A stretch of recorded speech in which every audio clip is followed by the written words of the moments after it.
Good afternoon, everybody. Maybe I'll just wait a moment. I'm not sure if someone is joining us in terms of introduction or if I'll just dive straight in. Hi, Lucy. You can just dive straight in. Thanks so much. Okay, thank you. And thank you to all of you who are here. I've been checking in throughout the day and I've heard some very inspiring and motivating talks. And really where I am coming from is this idea of having an ethic of care, not just in the work that we do, but in how we relate to ourselves as well. So I'm linked to the University of Wits. I did my PhD there, focusing on mindfulness and compassion as a way to support us, those of us who are in public service, who are in NGOs or public interest law, for example, really to see how we can use contemplative practices or self-supporting practices in order to support the work that we do. And the reason I talk in this way about an ethic of care is that I come from a kind of an orientation which says that as human beings, we are all equally worthy. So we're all equally worthy of care. We're all equally worthy of being held in mind, of having our rights, supported by the institutions that we have subscribed to within a democratic system. And often when we are in service work, we kind of put everybody else ahead of ourselves. And just interestingly, all the presenters that I saw today were women. And I know this is as well a gendered response, that there's a cultural, a conditioning in terms of women being in position of caregivers. So if we want to carry on doing this caring work, we need to make sure that we're filled up. And that's what I hope to offer us this afternoon. Because the stories that you hear, the work that you do, also gives us a sense of vicarious trauma. We kind of sense into the trauma that we hear from others, and it becomes a part of us. This is something we've been finding out with contemplative neuroscience, is that we have receptors in the brain that pick up the trauma of other people. And so even though we think we're just listening to a story of somebody else, it's actually impacting us. And that's why so many social justice advocates burn out and ultimately leave their professions, because it's not sustainable. So my wish is to offer you ways of making it sustainable. And I'm just going to share a few slides to frame what I'd like us to do this afternoon.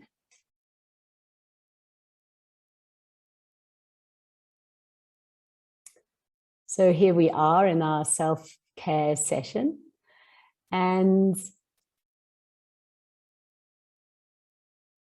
let's move forward. There we are. So we first want to recognize that the work of social justice and racial justice, climate justice, these are ceaseless. In the sense they're never ending, because we will always need to support the more vulnerable within our society, or we raise the bar higher so that there will always be work to do. So by offering these two images, I just want to remind us that as we do this work, can we do it with a sense of dignity, of holding ourselves in mind the same way that we hold others in mind?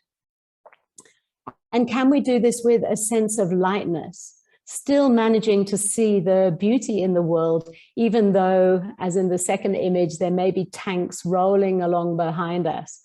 Can we keep in touch with the things that keep us human? Because that is what the work of social justice is all about. And can we really keep ourselves nourished amidst suffering? As Arundhati Roy said in that slide holder, can we walk through this portal with very little baggage and ready to fight for what we believe is the most important.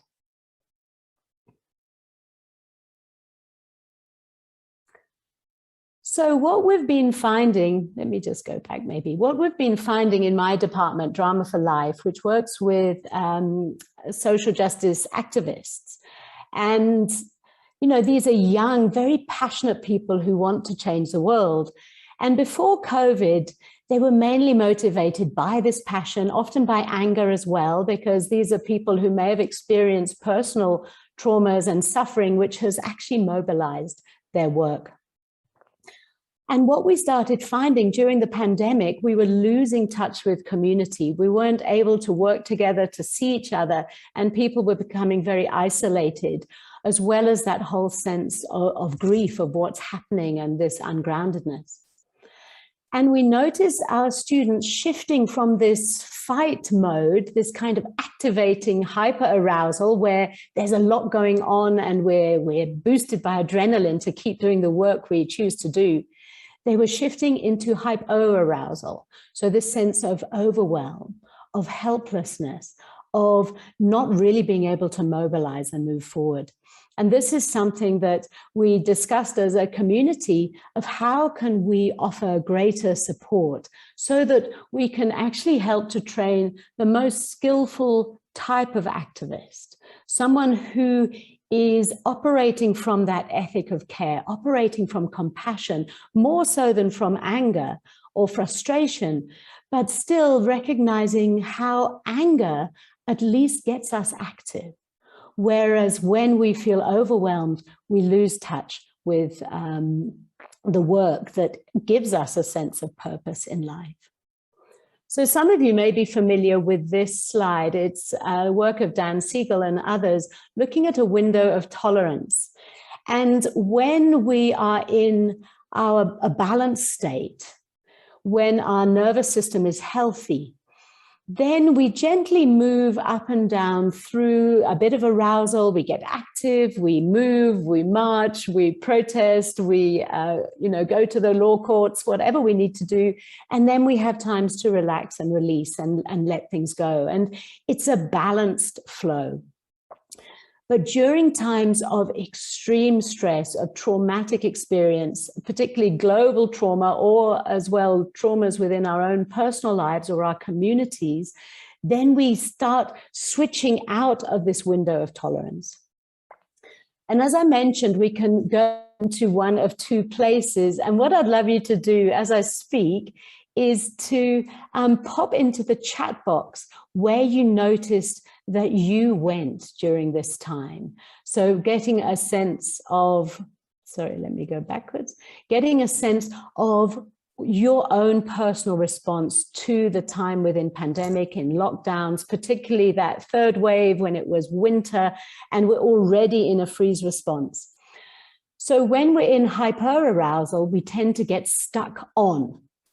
So we're just always on, we don't sleep, we're hypervigilant, any sound is potentially a threat. We may have anxiety. I know I used to wake up in the mornings with a palpitating heart, just wondering what, might happen during the day ahead. We may have panic, we may have anger, or racing and ruminating thoughts. So thoughts that just go round and round.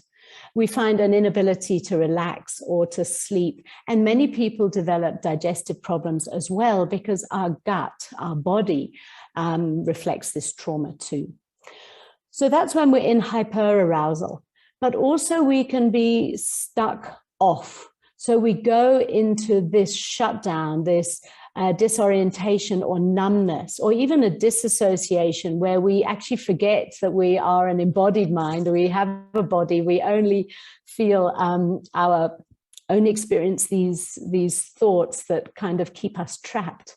And then there's a sense of emptiness because we've lost our purpose in life. We withdraw, we become lethargic. Many people find it hard even to get out of bed, and then depression is one of those results. So I'll just stop the share so that I can see if anything has come into the chat box, because many people have experienced a lot of these outcomes of this hyper and hypo-aroused state. I'm assuming the chat is open.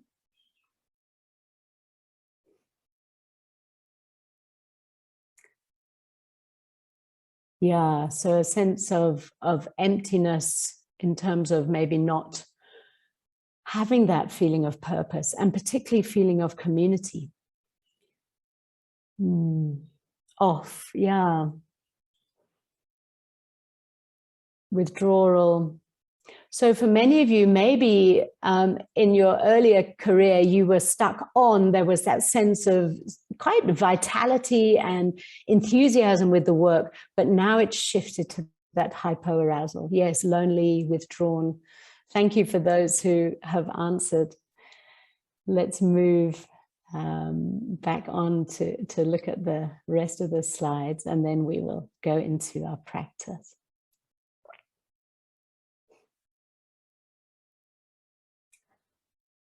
Okay. So I attended 2 years ago, probably, a conference, and was struck by the work of Nomfundo Mohapi, who works for the Center of the Study of Violence and Reconciliation. And what she was saying to us is how it's not exactly a choice, but it's a sort of orientation that if we haven't addressed our own trauma, then what happens is when we do our work in communities, we actually take that trauma with us. And she described it as being either asleep or awake. So if we're asleep, there's this lack of self-awareness. We tend to blame everybody around us in terms of what is happening in the world. And we get easily triggered and unable to regulate our emotions. And the problem with this then is it has impacts on our relationships. And when we hear dissenting opinions, instead of being able to listen to what the underlying issues are, we just move into binary arguments. And that doesn't allow us to navigate a way through the complexity of the kind of work that we do in terms of how do we address social justice in a way that allows people to be empowered and supported, but, is manageable within a system that is, that we're working within. So what she advised was we actually do a lot of the self-work. We understand how we can wake up and be present for our lives and the work that we do. How can we regulate our emotions? How can we also hold the reactivity of others? And can we tolerate those uncomfortable viewpoints so that together we can find a way through? I'm hearing the talk, some languaging around post-activism, because activism is often seen as these two binaries just fighting each other. But can we move through to a place where we recognize that we are all human beings that need to be supported? And at one point in our life, it may be us that can do the supporting, while at another stage in our life, we're the ones who have to be supported. So it's about recognizing that we are part of both worlds, and it's not a simple binary and either or life that we're living in. So the way that I have found to become more of a peace carrier is to do these practices that I heard in the introduction, is taking the focus of our attention inwards, using practices of mindfulness and self-compassion. And the terminology that I love is that we must sit down. We must sit with ourselves in stillness, in silence, in solitude, in order to rise up. And yet what I've also been noticing is to sit down where we are completely overwhelmed by what's happening in the world, what's happening in our workplace, what's happening in our personal lives. Sometimes the sitting down needs support. So I've been working with different healing arts, different contemplative practices in order to offer us a place of sanctuary. So instead of rushing straight into stillness where we already feel too still, we already feel too restricted, I've been offering practices that allow us to move. Instead of rushing into silence, we find that we can also use the support of sound, of communication, of music, or the sound of the natural world around us. And instead of requiring solitude for self-awareness, we recognize that we can also become self-aware in relationship, and particularly with the support of community. So there's a whole spectrum of contemplative practices and creative and healing arts that allow us, first of all, to heal our trauma, and then to increase our self-awareness, our resilience, and our resourcefulness. I'll just stop sharing for a moment.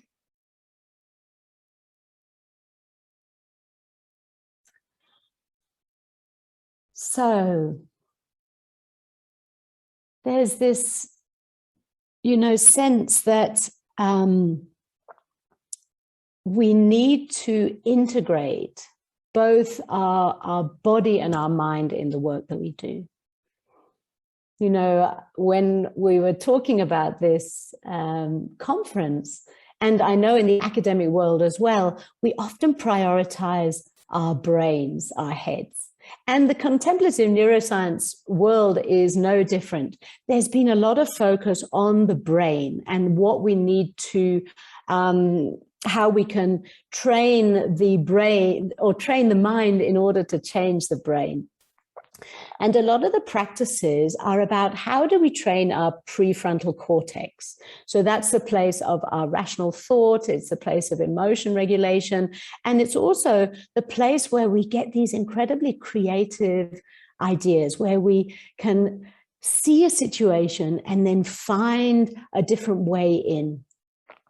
And I don't know if it's happened with any of you who are listening, but maybe you've been working on a case, or you've been focusing on writing a report, you feel completely fried, and then you go out for a walk, or maybe you have a shower, or maybe you go and sing in a choir, or you may have a spiritual practice, and suddenly an answer to your question or your concern just sort of pops in. And this is what we've been finding, is that in order to support the prefrontal cortex, we also need to make sure that the whole of the nervous system, which runs through the entirety of our body, is supported as well. So we have our head brain, but we also have a heart brain. There's neuronal material that is there in the heart. And that's why the most skillful way when we are approaching difficulty is social connection.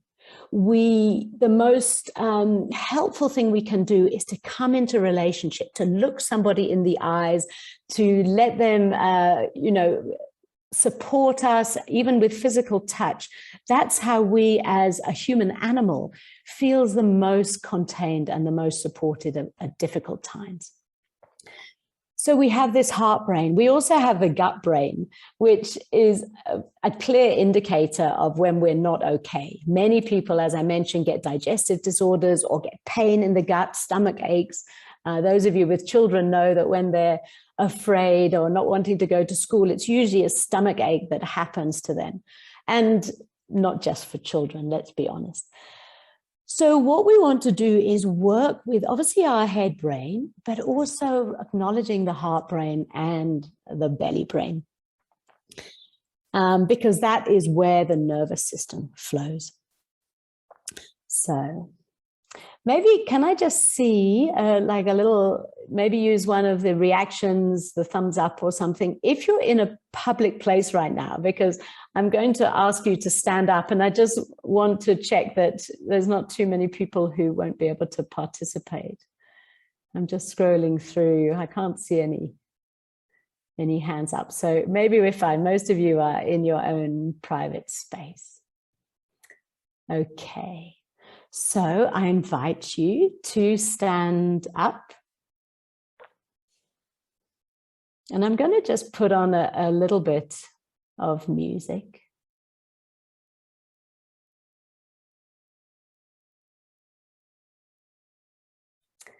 And as you stand up, I'm going to ask you just to put one hand on your heart and one hand on your belly.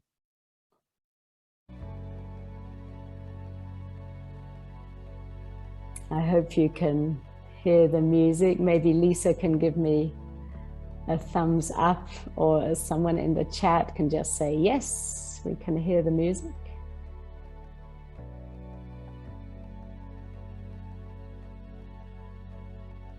Thank you, Mapule. So with this music, just as a support for us, see if you can deepen your breath. If possible, inviting the breath down into the belly. So feeling the hand that's on the belly move a little bit more than the hand on the chest.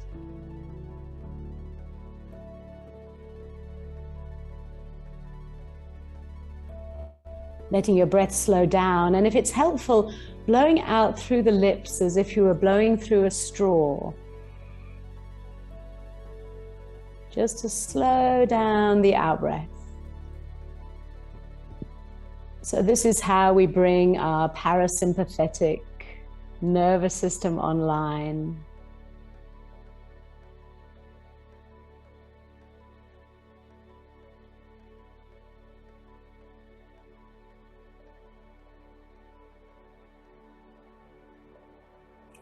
And now gently reaching your arms right up and overhead, a big stretch, a big yawn, just acknowledging you may have been sitting for much of the day, listening to all the different presenters.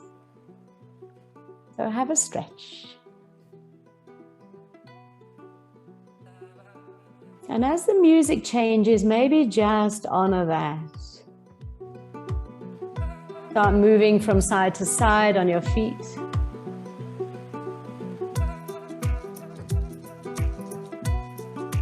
And feeling the earth beneath you. So often when our attention is up in our brain, we forget that we're connected to the earth beneath.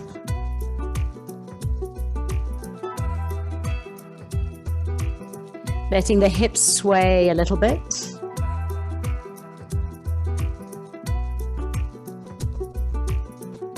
Maybe a figure of 8 with the hips.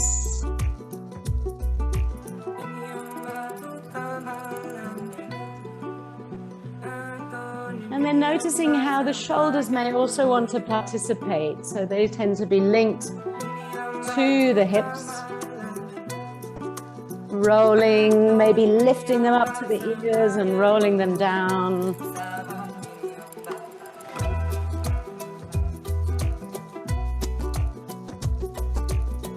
And as you move, just maybe moving the elbows as well. And the wrists and the fingers. Getting in touch with this living, breathing body that sustains the brain that we need for our work.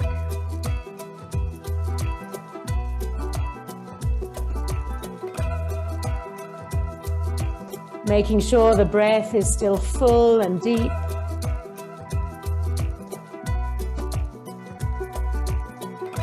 And maybe moving around your space a little bit, just seeing it for the first time. It may be very familiar.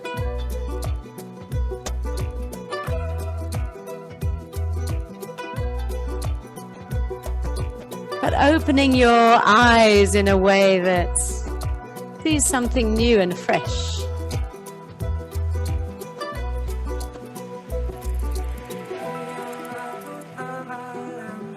And then maybe just shaking the fingers a little bit and shaking the elbows and shaking the shoulders.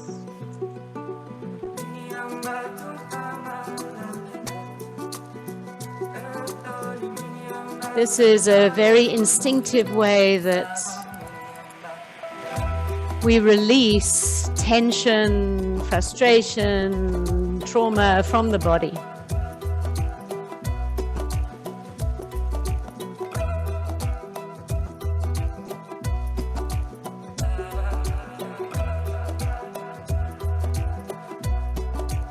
It's why ancient communities always gathered together and danced in a circle, a sense of holding each other as they moved through any difficulties that were taking place.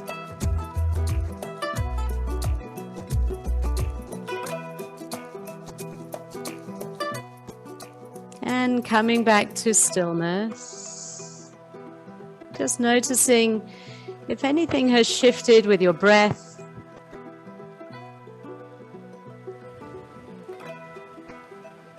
Is it maybe a little bit deeper, or maybe you're just a little more aware of the breath?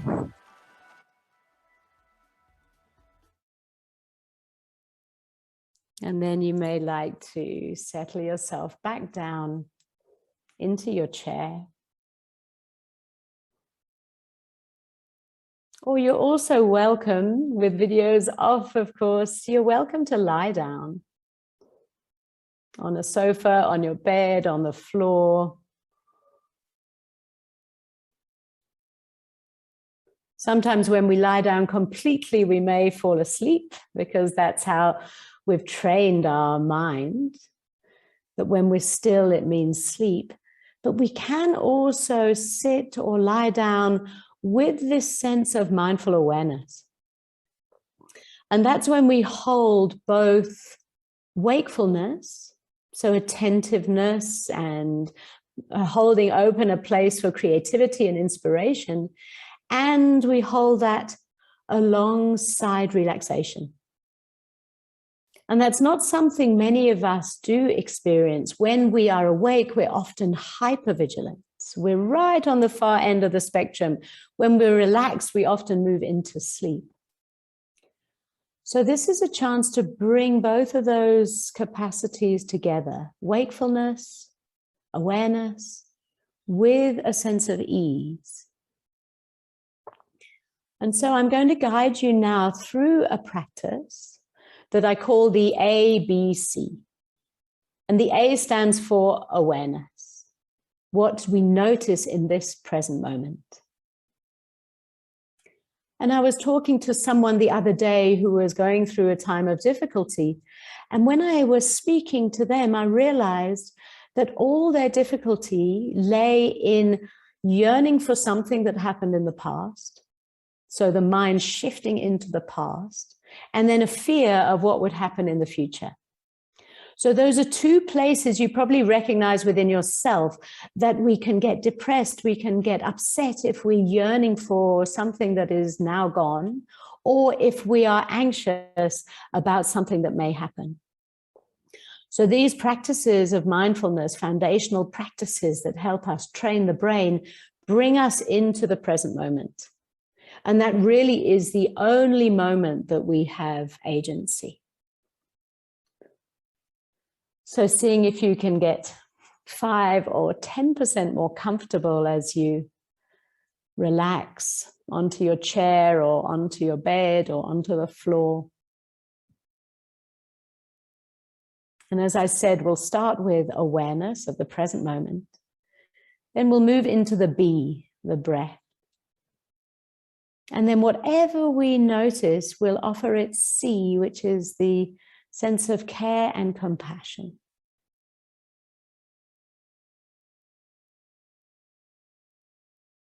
So having moved, having shaken out the body a little, see if you can bring it into stillness.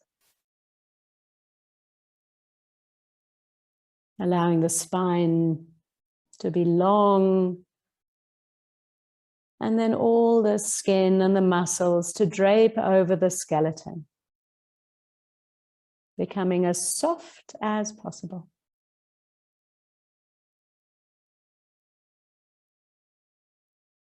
And we start by becoming aware of the body itself. So feeling the points of contact with the surface beneath.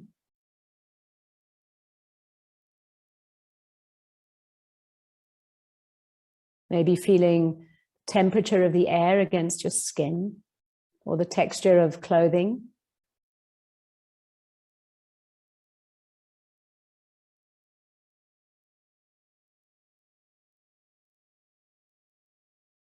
You may also be noticing places in the body where there's some tension or an old injury or some discomfort or tiredness. And that's completely normal at the end of a busy day.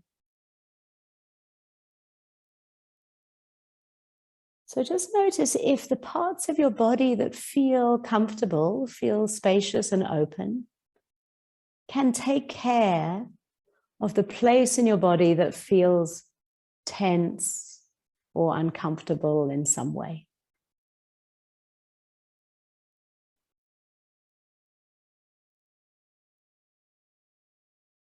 So just the same way that you care for your clients, we're now inviting the part of our body that has capacity to care for the part where there is discomfort or tiredness.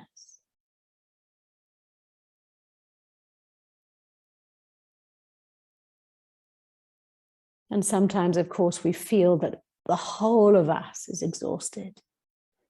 But see if you can look a little more closely. Maybe your fingertips feel okay, or the palms of your hands. And you may like to place the palm of your hand onto the part of the body where there's some tenderness or sensation.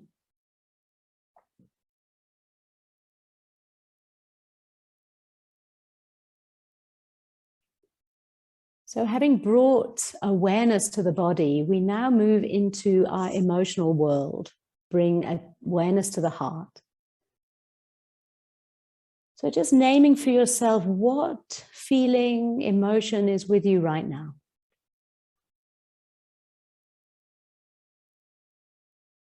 And be completely honest. Maybe there's confusion, you've never done this before. Maybe there's resistance. Maybe there's anger. Everything is welcome here. But maybe there's tranquility, a sense of ease returning, or kindness.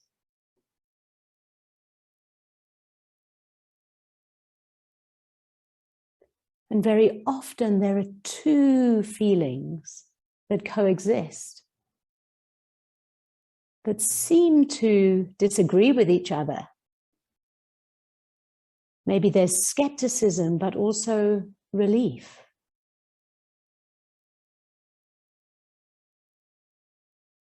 So holding whatever is here with our capacity for awareness.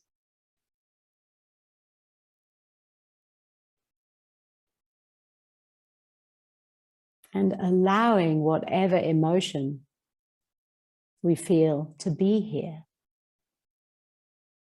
We so often take up a lot of energy pushing things away when we can actually turn towards them and then allow them to move along.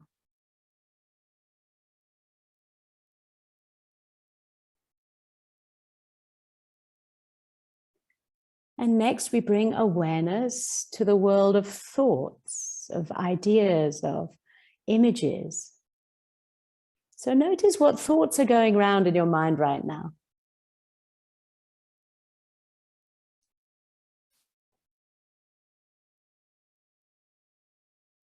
Are they thoughts of the past?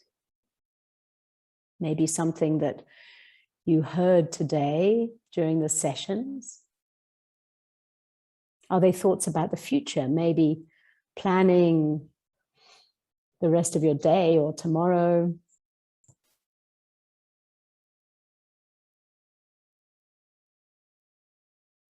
Great at analysis about what's happening right now. So allow whatever thoughts there are just to be here.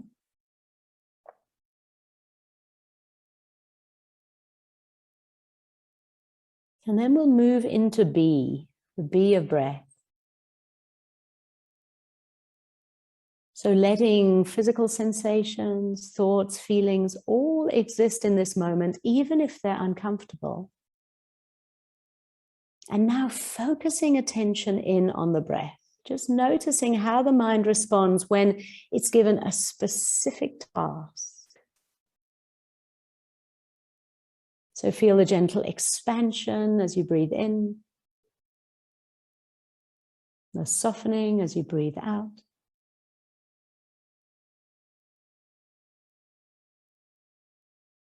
If you're able to invite the breath down into the belly, you may feel like an internal massage as the diaphragm pushes down into the intestines.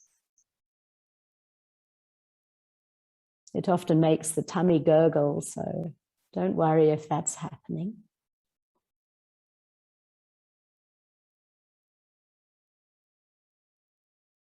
If there's still lots of thoughts, maybe just noting as you breathe in, saying to yourself, I'm breathing in. And as you breathe out, noting, breathing out. Breathing in.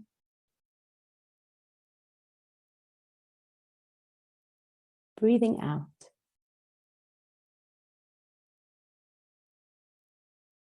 How does your mind respond to a very simple activity? Recognizing that it's simple, but it's not easy just to contain and focus our attention on one thing.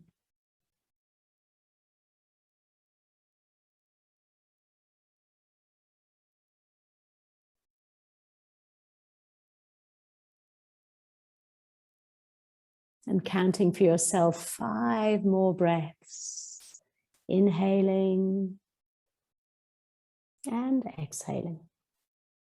The eyes might be open, they might be closed.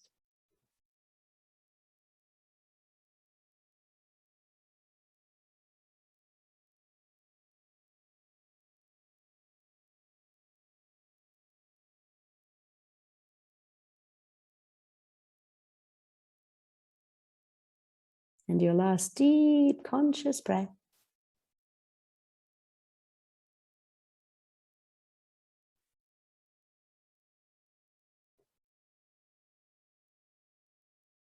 Noticing how our respiratory system works for us all the time.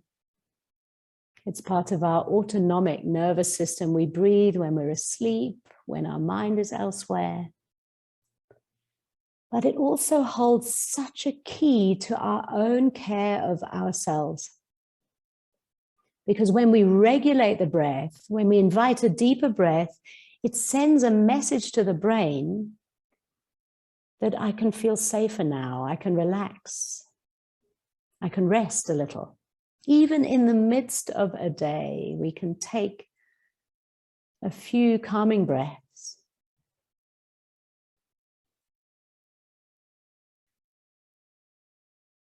And then the third part of our practice, the C of compassion or care,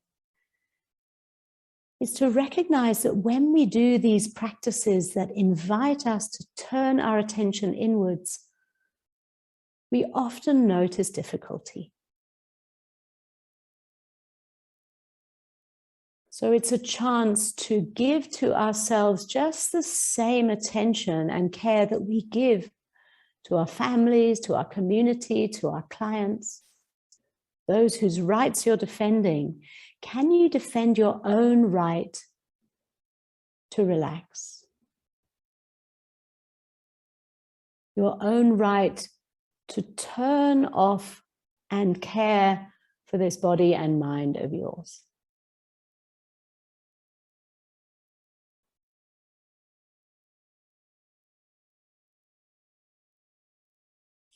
And when you identify a difficulty, whether it's a pain in the body or a challenging emotion, I find it useful to repeat a little phrase. Maybe saying, it's okay. Whatever I'm experiencing, it's okay. Let me feel it. It's already here, so I may as well be present for it. and we use a kind voice tone. And we really turn this sense of care to ourselves, remembering that we are equally worthy of care as anybody else that we work with. Maybe repeating that, it's okay. Whatever difficulty I'm experiencing, it's okay. Let me feel it. It's already here. So I may as well be present for it.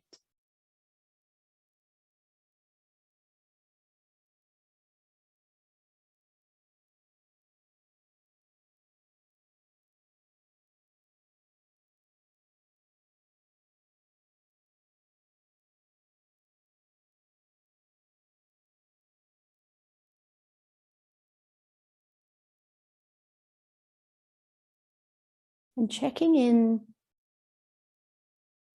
does anything shift when you bring acceptance to your experience?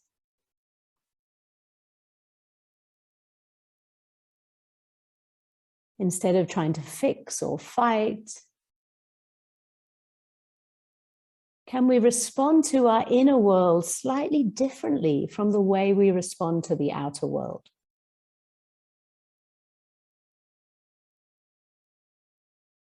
As activists, we see something that's causing harm. We get up and we attend to it. If the harm that's being caused, though, is within ourselves, who can attend to it except us?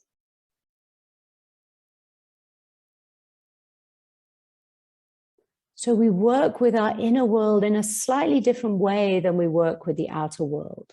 We work with our inner experience in a kind, a supportive and accepting way, noticing that as soon as we bring this ethic of care to ourselves, we can become replenished. If the voice in our head is self-critical, then we're always fighting internally. And that voice tends to manifest in the world around us.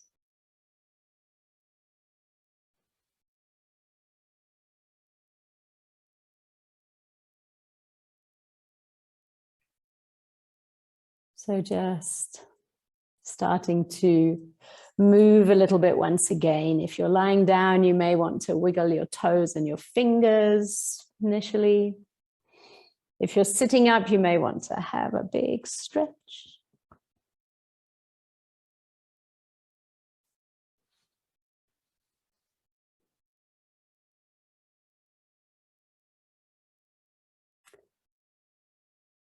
And then I invite you to just maybe put in the chat box, or you're also really welcome to unmute and either share an experience of what happened as you went through a self-care practice, or to ask a question if there's anything that I can be supportive of.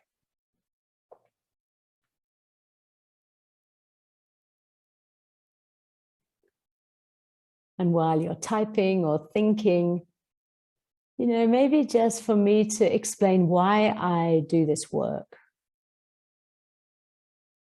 There is so much that needs to be changed in the world around us. But if we burn ourselves out, then we're the ones who are willing to do the work. We can no longer do it.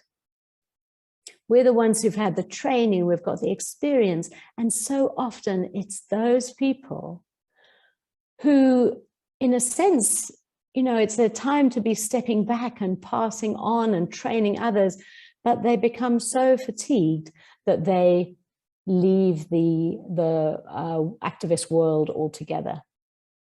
So we sit down, we commit to sitting down each day to self-reflection, self-care, in order to rise up, in order to go back to the work that we do, to defend the rights of others, to allow them access to the basic needs that we know are important for all of humanity.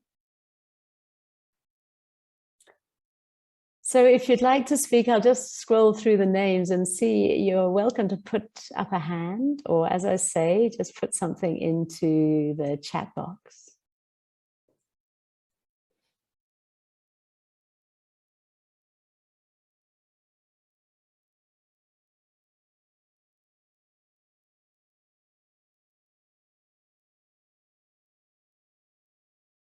And I'd be interested to notice those of you who in the earlier chat, you talked about feeling stuck in the off mode. Did the movement support you a little bit? Or did the stillness find a place of support?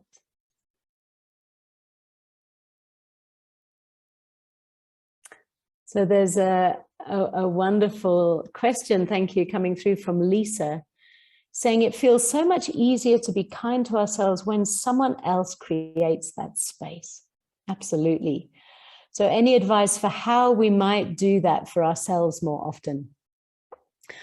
Well, what I have found works best for me is to recognize which practices or which self-care activities we resonate with most. So for some of you, it may be walking in a park or in nature. For some of you, it may be dancing. Maybe you love to just put the music on and move around in your kitchen, or, you know, dance in community. For some of you, it may be church. Going and being together and singing is a wonderful way for us to downregulate our nervous system. For others, it may be that having something in your diary, like for a 10-minute slot every morning, just to sit, maybe before you open your emails, to sit at your desk, the laptop closed, and take those few breaths. And what I have done in the past is actually schedule in my calendar.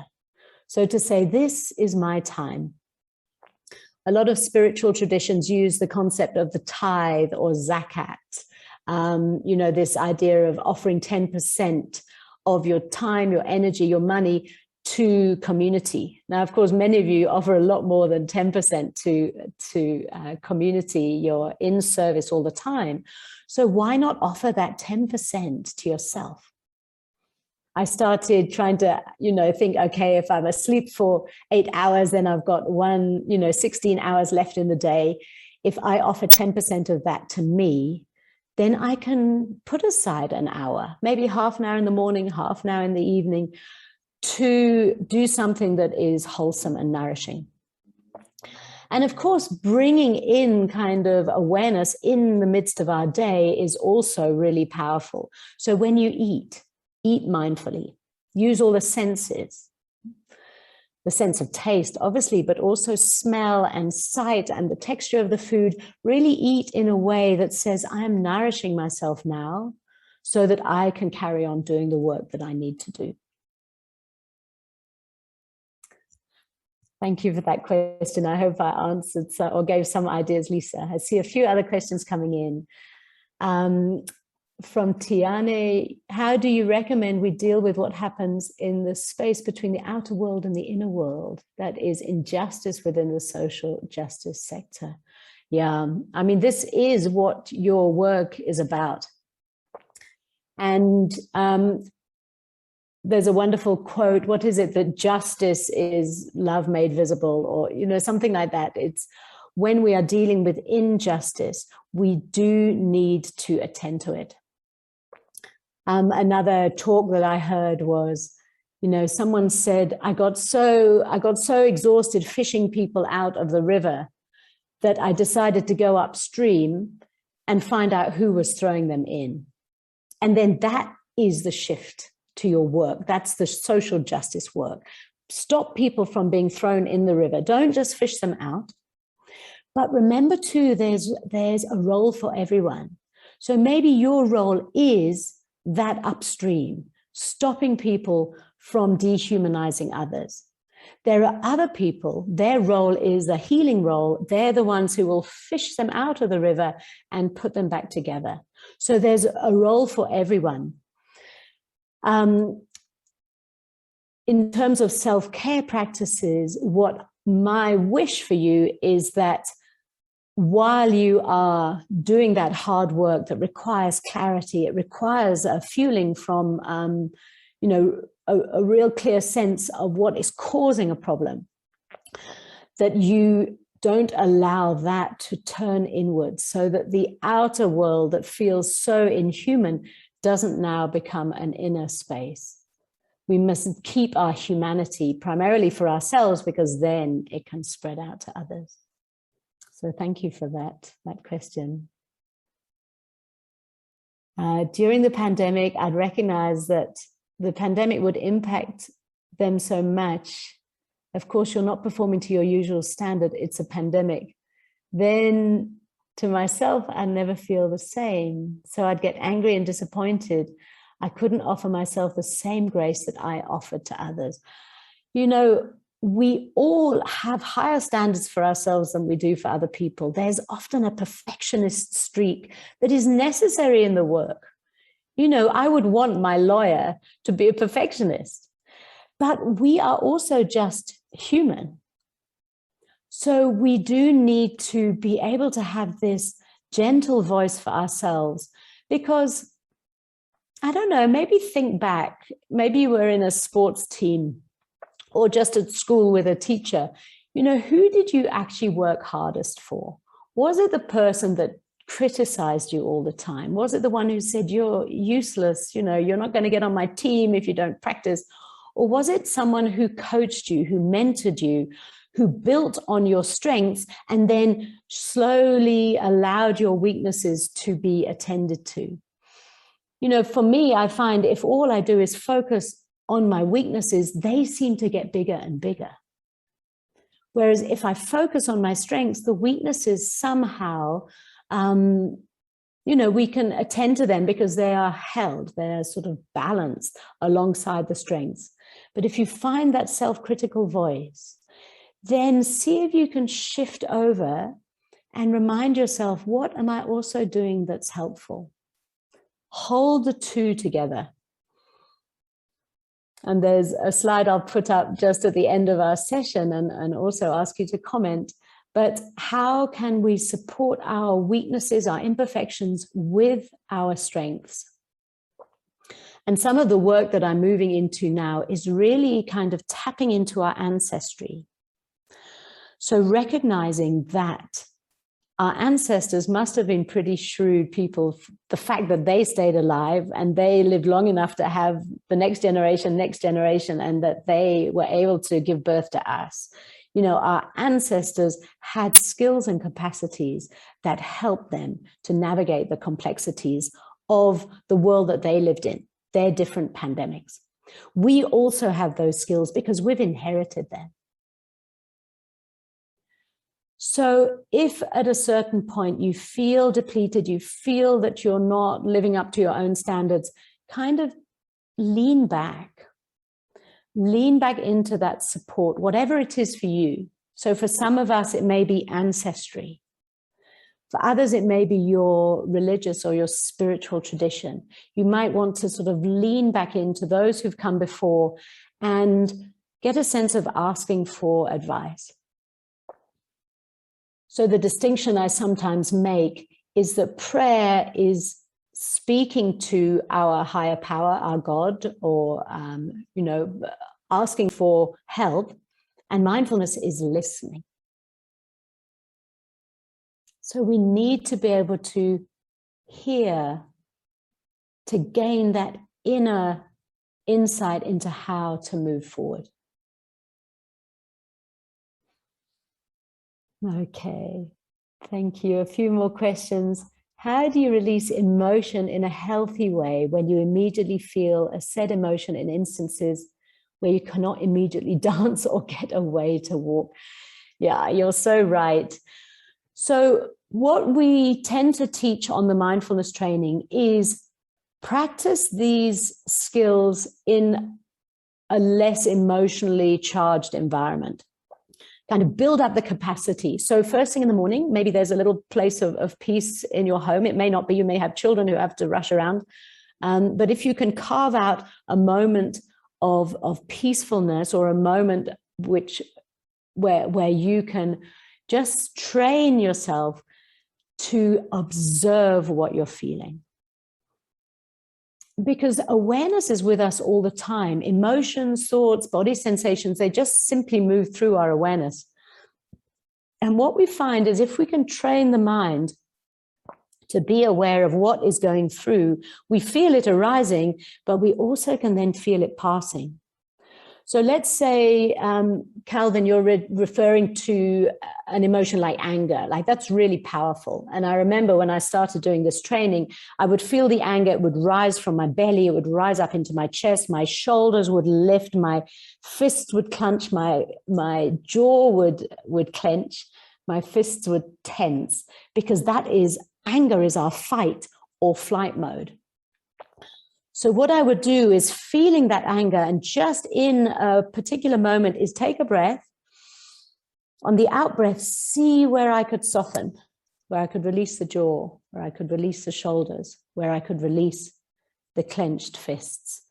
And that very simple 2-second practice can give us a feeling of being able to navigate through these strong emotions without losing the insight that they bring.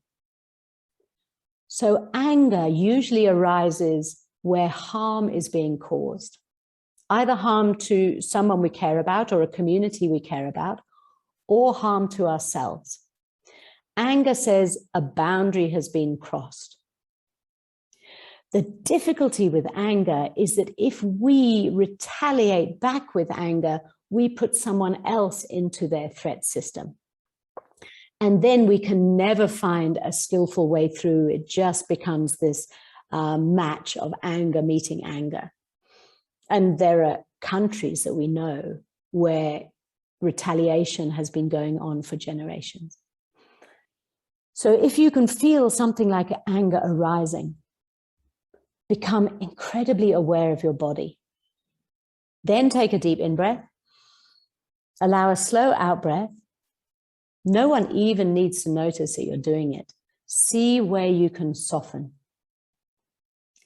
And let me know if that allows something, a little micro shift to take place. Yeah. So, you're very welcome either to add something more, Calvin, or to come online and talk. Yeah, I hope that is helpful.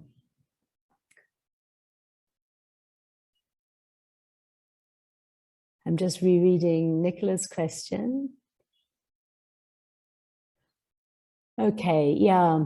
So what we're going to do tomorrow is look at the distinction between empathy and compassion and how we can use both to our benefit. When you're with a client, well, maybe let me leave it to tomorrow so that I don't repeat myself too much.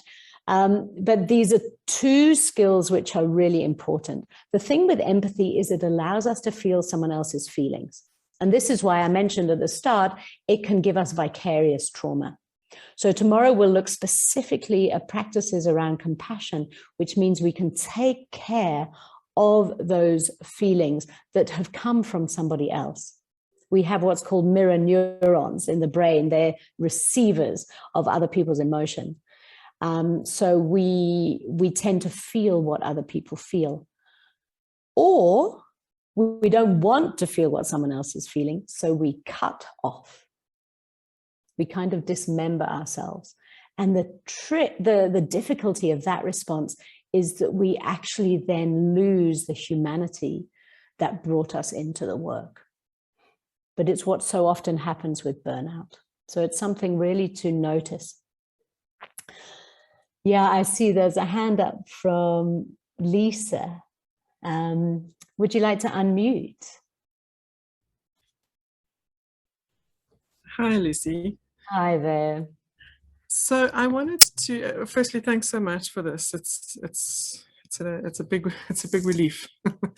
But I wanted also to pick up on Tiana's question, which was about injustice within the social justice sector.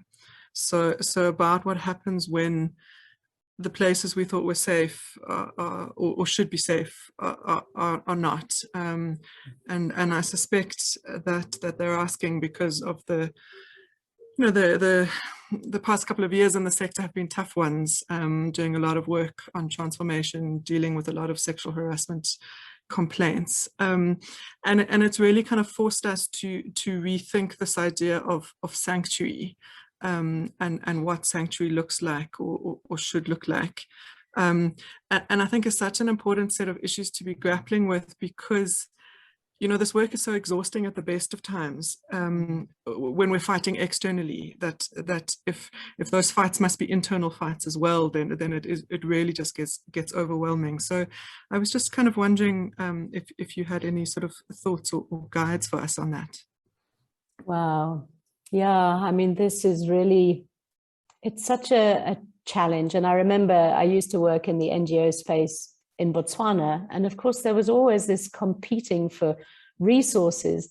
So those people who you felt should be your partners now they were kind of put up as your competitors. And it's a very, very painful place to be, because it's actually what we might even describe as complex trauma. Because when we look for support to the people that should be there to support us, even the institutions that are in place to support us, and we find either rejection there or we find that there's no care coming from that direction, then it can trigger us in an even deeper way. So, I mean, what I've found, particularly during pandemic, is working with very small groups of community, choosing people that you know you can trust, and having these very frank conversations about what is going on within your sector, within your work environment, but making sure that that space is held actually as a sacred space, a place where you really can unburden yourself in a way that is not, that won't go further than the group. Now, of course, in the past, we maybe had grandparents we could unburden ourselves to, or, those with money often use the services of a psychotherapist. But because the trauma was so vast during the pandemic, I found it was so helpful to have peer support, where you could each take turns, one holding the space, so simply listening without judgment,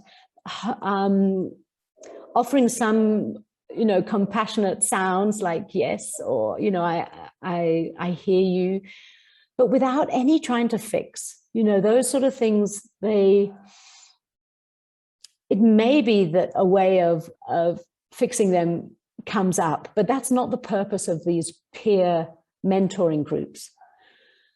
The peer mentoring is simply to hold our hearts, if you like, to hold the pain that we're going through while the solutions find their way to the forefront.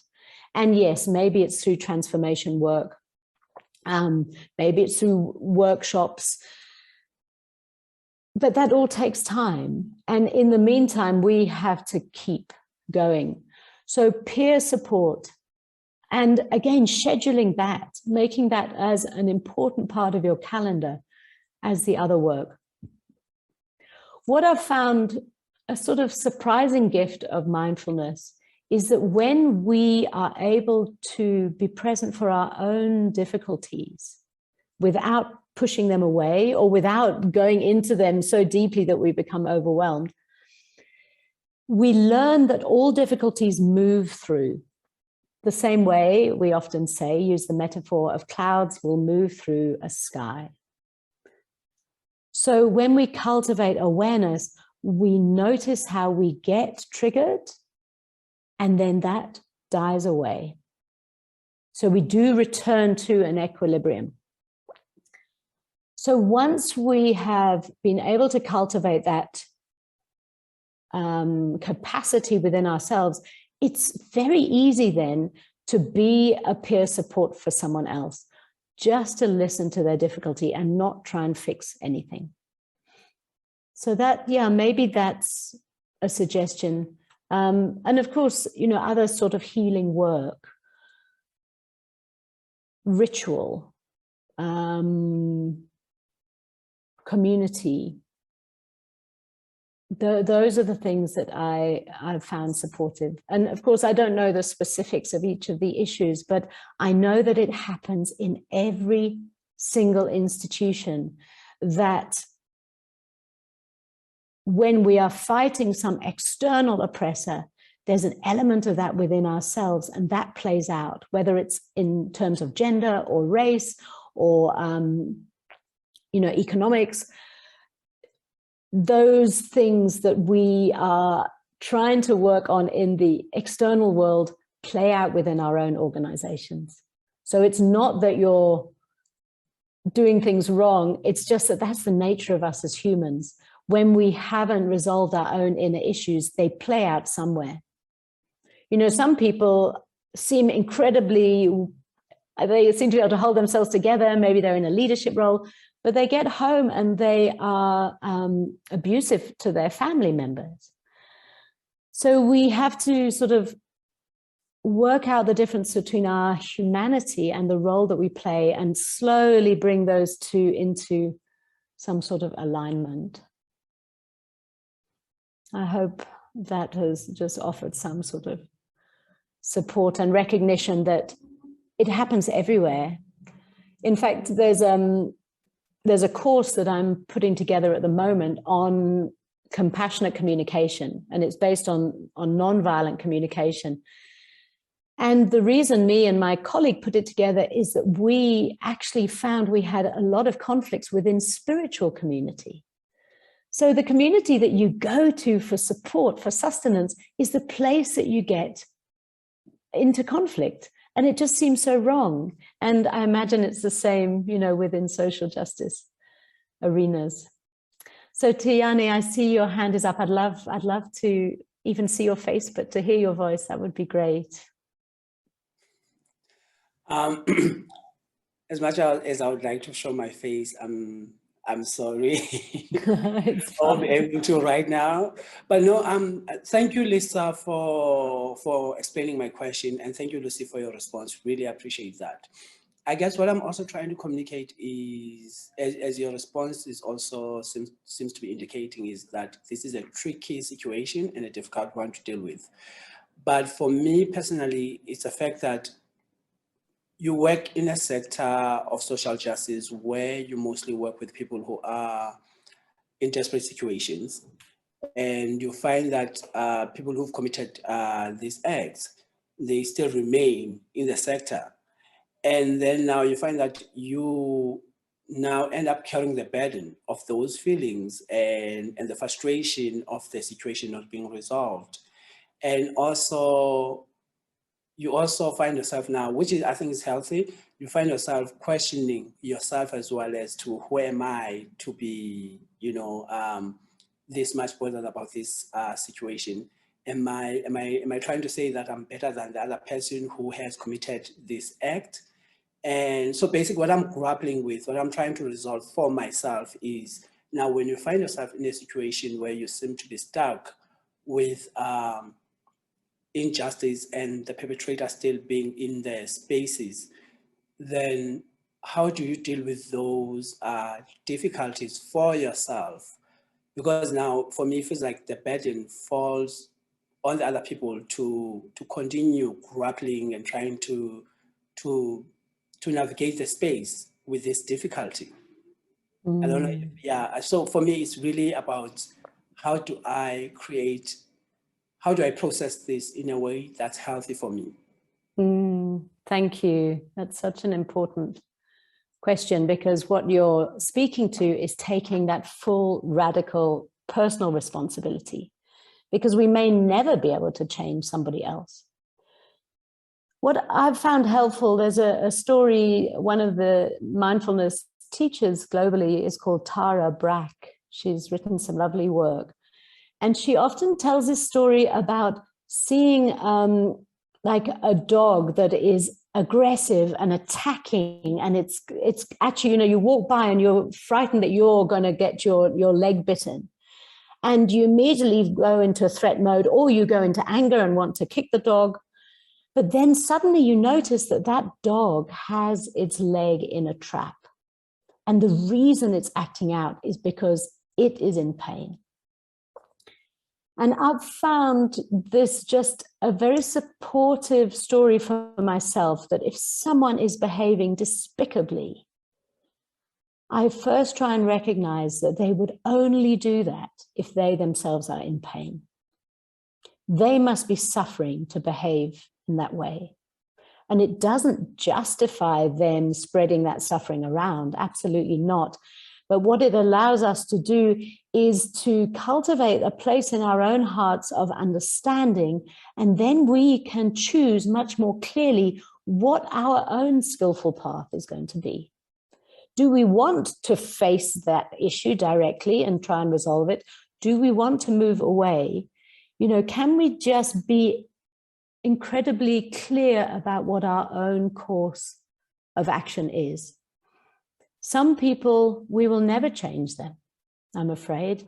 You know, we used to work in the racial justice sector and just say, you know, some racists, you just have to wait for them to die because they don't know how to change.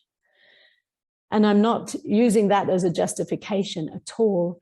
It's a sense of certain people who are not able to be self-aware for whatever reason. They are going to carry on perpetrating their own pain on others again and again.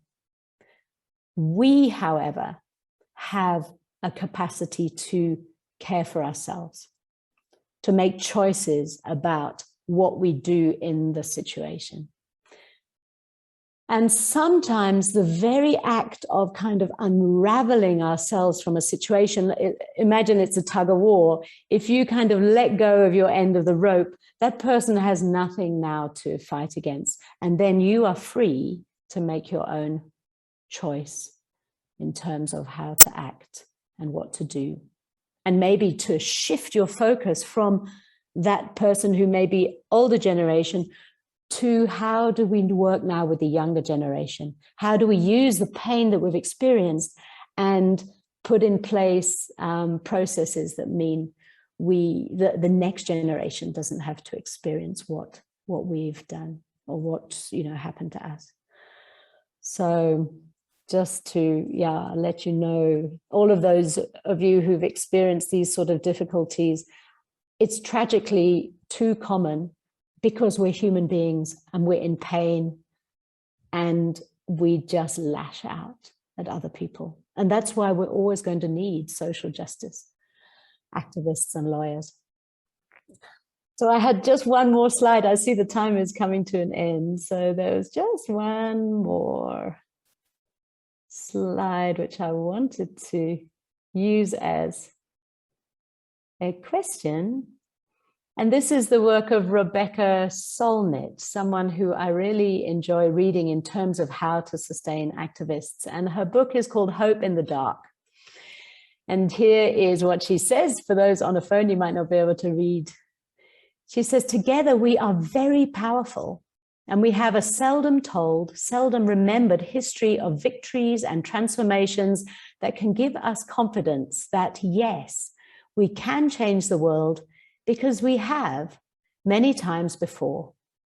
You row forward, looking back, and telling this history is a part of helping people navigate toward the future.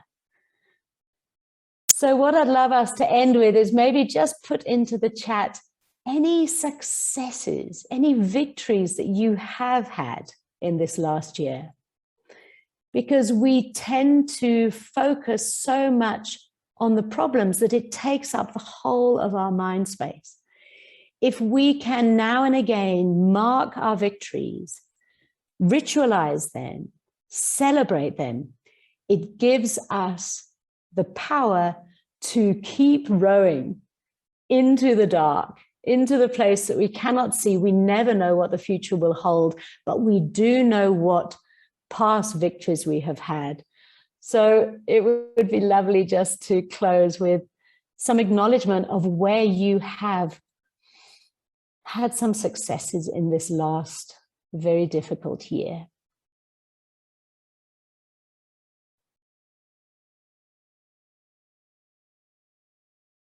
Or, yeah, maybe, I know it takes a while to type. So if someone would prefer to speak out, you are also welcome just to raise your hand. Thank you. Getting better at saying no. Oh, you know, maybe we'll do it tomorrow, but there's an embodied thing that we do which says, okay, here in my arms is everything that I'm having to attend to. But in order to attend to this, what do I have to say no to?